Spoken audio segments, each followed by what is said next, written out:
Teenage Mutant Ninja Turtles Urban Legends. This is going to be issues 24 to 26. So this is by IDW. This is actually a colored reprint of images Teenage Mutant Ninja Turtles run from the early 90s. And for some reason that series never finished. I think it's just, I don't know if it was low sales or what, but it got canceled. And it got canceled at issue 23. And for some reason, IDW decided to bring it back, colorize it, and then actually give it a conclusion.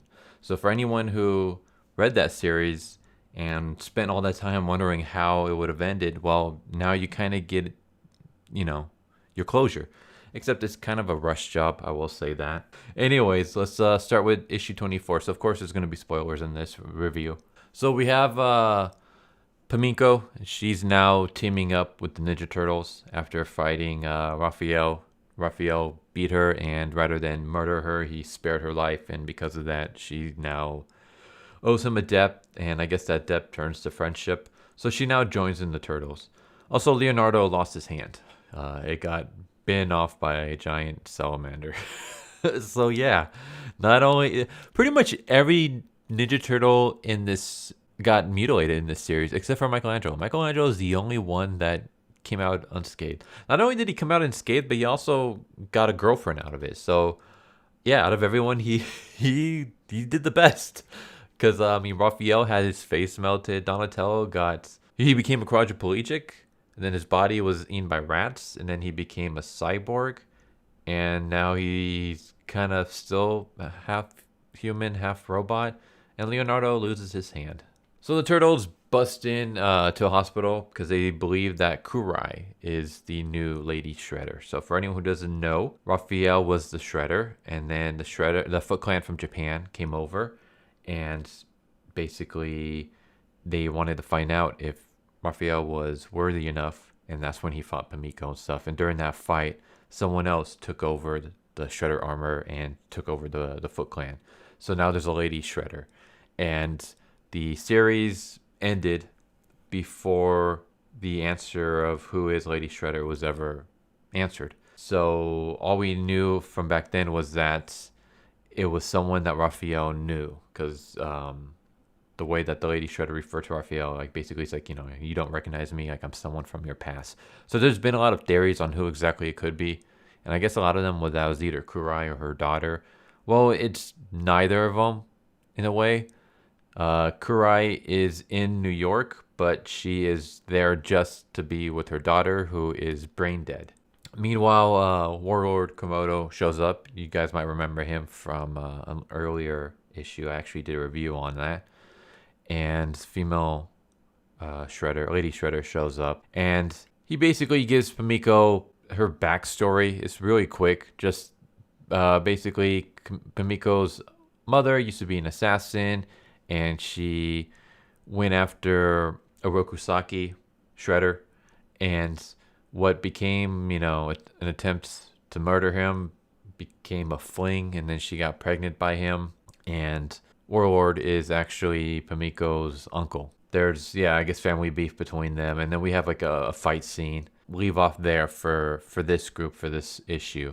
Meanwhile, we cut to where Michelangelo and Donatello is starting to, his cybernetic parts are starting to fall apart and starting to melt away.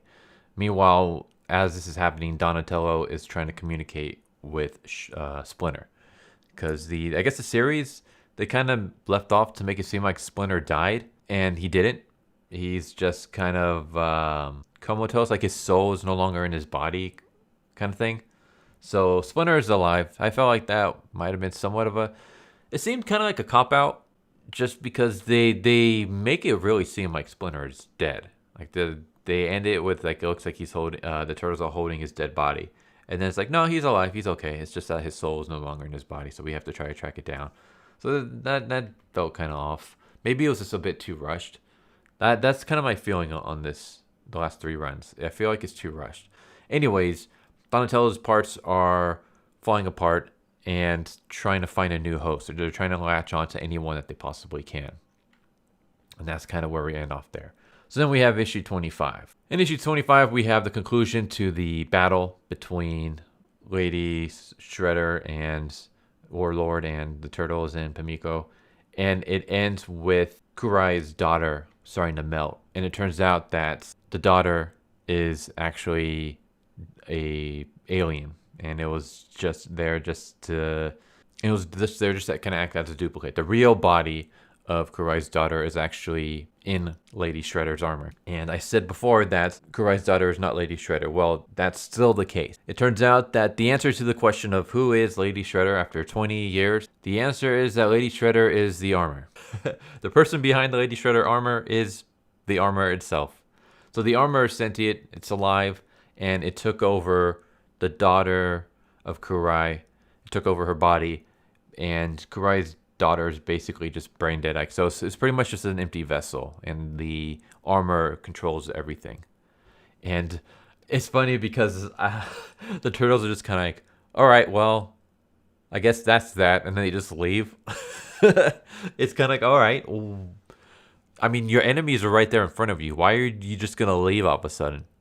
But they do. They're just like, I don't know, maybe they are also kind of like upset with what the reveal ended up being. Like maybe they were expecting something more rather than, oh, the armor is just the armor. Like the person behind the armor is the armor itself. All right.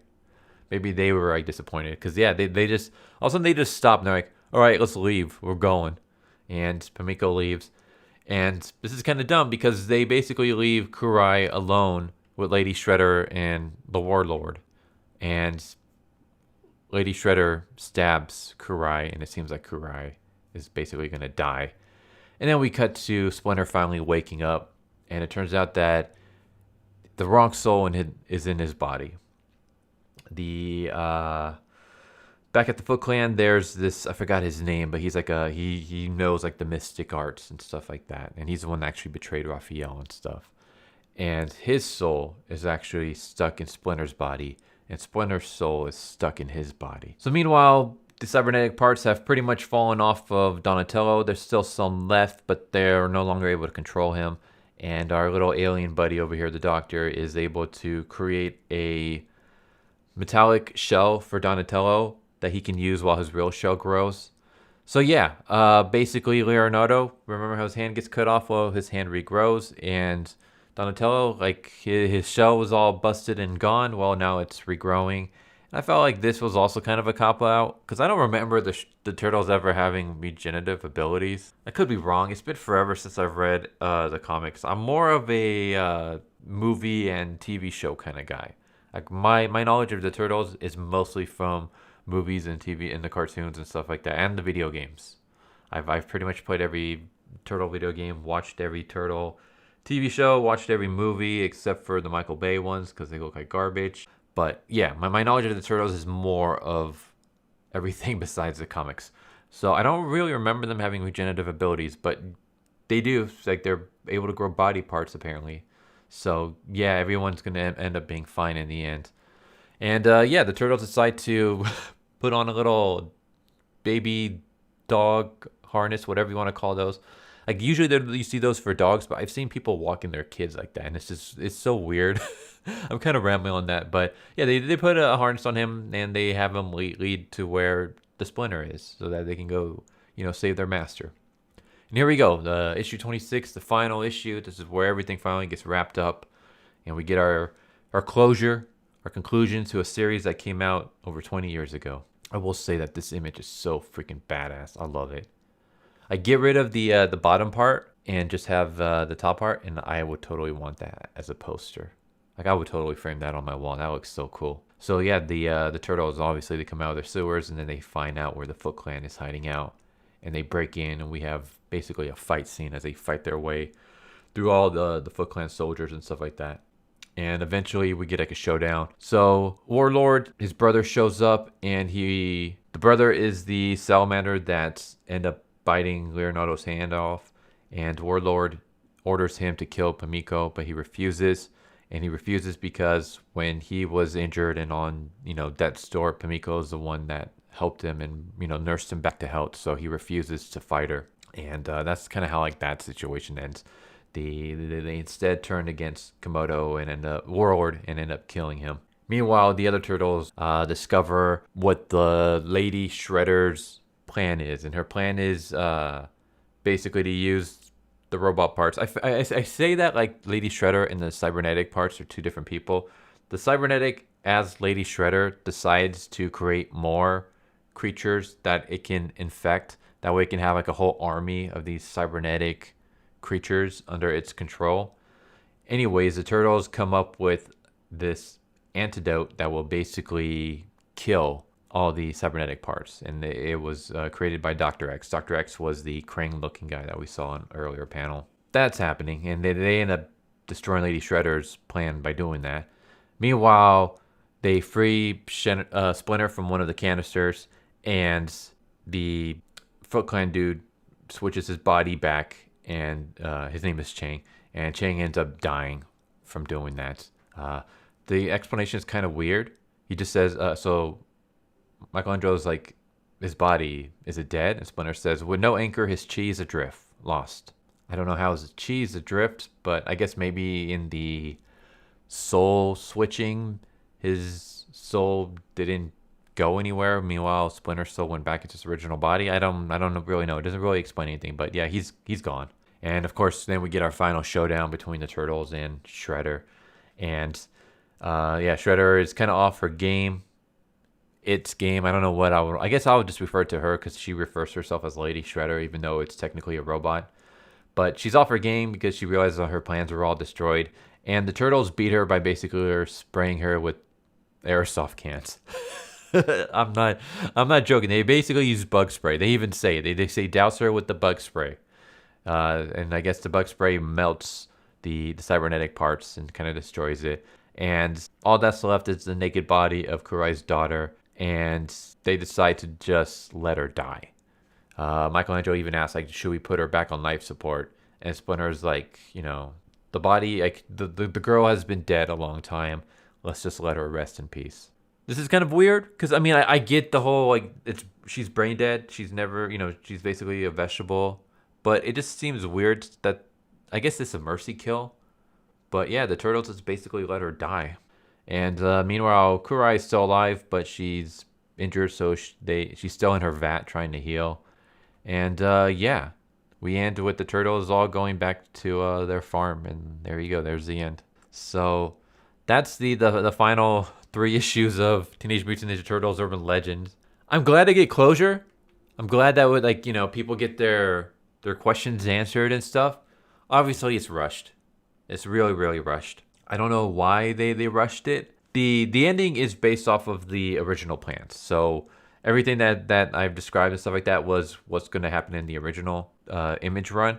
But I'm assuming that obviously they would have more time because they saw it as a longer series than what it ended up being before it got canceled. So I'm assuming that the whole Lady Shredder and Pamiko and all that stuff would have been fleshed out more. In fact, I even heard that Pamiko was going to actually originally be Kurai's daughter rather than Shredder's daughter. But that ended up getting changed. So they took the plans that were originally going to happen and they just basically condensed it into 3 issues, and that's your ending. So while you get closure and there's like a conclusive ending, it is very rushed because they only had 3 issues. And yeah, so I don't know how you guys might feel about that. I thought it was okay. Like at this point, I'm just glad that I got an ending. And I mean, obviously I would have liked it to be better, but I'm kind of used to this by now just because most of the comic books I read nowadays are mostly miniseries, which always seem to be rushed, which is funny because it's a miniseries. It was planned to be a miniseries. How is it still rushed? How do you rush something where you already know how many issues you're going to get beforehand? But also because of manga. I read a lot of manga. It just sound, I guess, kind of like a hipster. I tend to read mangas that aren't officially licensed and that not that many people might know about. Like, you'll know about it if you're a huge manga fan, but if you're not, you might not have heard it, which is why I do my manga spotlights. Most of the stuff I do and read and stuff like that are series that will probably never see the light of day over here as far as like an official English translation release. So yeah, I read a lot of stuff that isn't as popular. And because they're not as popular, I've read a lot of stuff that got axed really quickly. So I'm used to reading mangas where like it seems like the story's building up, and then all of a sudden everything just kind of happens in one chapter or two chapters, and it's kind of like what. So yeah, I'm kind of used to reading stuff where a series gets axed and they have to kind of rush the ending. So it didn't bother me too much, but yeah, it might bother some of you. I don't know. That's up for you guys to decide. But yeah, that's the ending of Teenage Mutant Ninja Turtles: Urban Legends. That's 20 years of questions and speculation and stuff. There you go. There's all your answers. So yeah, I will say that the artwork, I like how the artwork, while this was all new stuff, it did its best to kind of match the artwork from the original run. So I liked how rather than having like updated artwork, the artwork tried to match that 90s style. So that was pretty cool. I will say that I enjoyed it. I like Turtles Urban Legends. I know some people, it gets hated on for some reason. I don't know why, but people hate on it. Maybe it's because it kind of went, I don't want to say drastically went different than, well, maybe. I mean, the original Mirage run was pretty graphic at times. But I guess maybe it wasn't as brutal to the turtles as this run was. This one is really brutal to the turtles. Like I said before, they get like mutilated and stuff like that. But I enjoyed the run. I thought it was kind of cool. Do I want all my turtles to be like this? No. But I do kind of wish that there was like I wish that there was like a spin-off that went longer. Like I wish this went longer. And you can have your IDW run and have it be its thing. I know IDW isn't really like that run isn't super kid friendly, but it's not as brutal as this. So I kind of wish that there was a separate run that was just more like adult oriented. I think that would be kind of cool. So have your turtle series for like the kids, have one, for maybe like the teens or whatever, and then just have one for the adults. I think that would be kind of cool. But yeah, speaking of adult, I would love to see like a more mature Ninja Turtle cartoon series. Like a cartoon series that's like really faithful to the Mirage comics, the original run, and have its violence and all that stuff. That'd be cool. Like have it on like Adult Swim or something like that. That would be pretty badass. Not much else to say. Great run. Kind of sad to see it end. Ending was rushed, but at least you get your closure. Artwork is good. Writing for the most part, again, besides being rushed, I don't really have any complaints. Yeah, sad to see this series end, but there you go. And yeah, everyone who's been subscribing lately, thank you. Like I'm still like really shocked. I have no idea why a video I did 2 years ago is all of a sudden blowing up now. Especially since there's really no new Ninja Turtle stuff coming out. So I don't know why all of a sudden my 2 Ninja Turtle videos got popular, but thank you. So yeah, if you guys haven't already, please subscribe. Hit that bell for notification. Leave a like if you enjoyed the video, and if you didn't like the video, thank you for watching it this far. I really do appreciate that. Thank you for giving me a chance, and I'm hoping maybe the next video you would appreciate more. And if you guys have any tips, feedback, please let me know.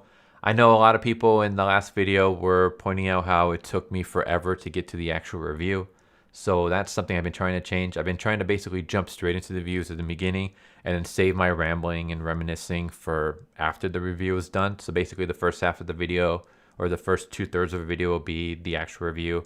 And then the final portion will just be like me kind of reminiscing and talking about and kind of my rambling, kind of like I'm doing now. So yeah, that's something I've been working on. Hopefully I'm doing a better job. But if you guys have any feedback, as long as if it's, constructive, let me know. Just saying that I'm boring or something doesn't really help me. But if you say why something, like, oh, I find your video kind of boring because of this. This is what you could do to be better. Or your video was okay, but I wish you had done this instead. Or you could do this more. Or maybe this, give me feedback in that regards. And I would really appreciate it. Like, I have no problem with that. So any constructive feedback, anything like that, I'm all ears to hear. Anything I can do to make you guys enjoy my videos more, I am totally down to hear. But yeah, if you guys have any recommendations, not just on that, but just on anything to read, if there's anything you guys want to see, the whole reason I'm actually doing this was just because someone pointed out, like they asked me if I was going to do a review on the final 3 issues. And originally I wasn't going to, but they made a good point that, you know, my other urban legend videos did really popular. Maybe I should do one more. So here you go. And I've also, like, there have been other times where people have recommended series and I've read them and I've done reviews for them. So if there's anything like that you guys want me to read, anything I should check out, whether it's a comic book or a manga, whether it's new or old, let me know, and I would totally be down for putting it on my list and checking it out when I get the chance. But yeah, once again, I'm just rambling, so I'm going to end it here. Once again, how many times can I say once again? Once again, thank you guys for watching the video. Hope you guys enjoyed, and I hope to see you guys next time. Later.